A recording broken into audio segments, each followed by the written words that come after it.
Shanavas food കൈയിട്ട് വാരി. ആര്യൻ ചപ്പാത്തി മാവ് തുറന്ന് വെച്ചിട്ട് കുളിക്കാൻ പോയി. ആഹാ!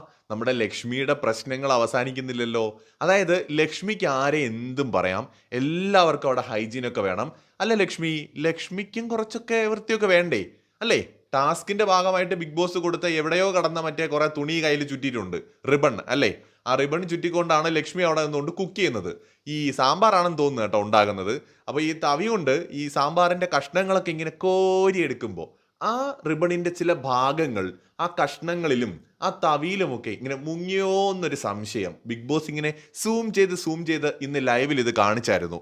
കുറച്ചു മുന്നേ ഒരു പ്രൊമോ വന്നിട്ടുണ്ടായിരുന്നേ.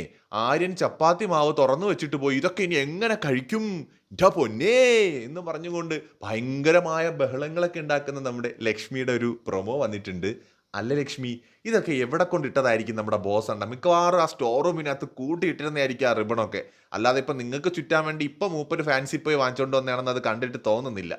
ആ റിബണിന്റെ സൈഡിലൊക്കെ എന്തോരം അഴുക്കാണ് ഇരിക്കുന്നത്. Oh my God!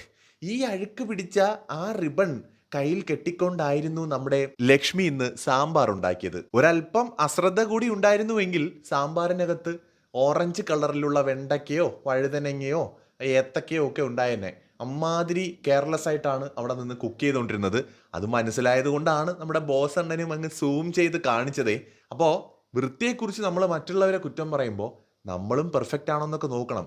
ആ റിബണിൽ എന്തൊക്കെ പൊടി ഉണ്ടാവും, അഴുക്കുണ്ടാവും. ഇതൊക്കെയാണോ ആ തവിയിൽ മുട്ടിക്കുക? മ്ലേച്ഛം എന്നല്ലാണ്ട് എന്താ പറയുക? കൂടുതൽ അപ്ഡേറ്റ്സുമായി വീണ്ടും വരാം.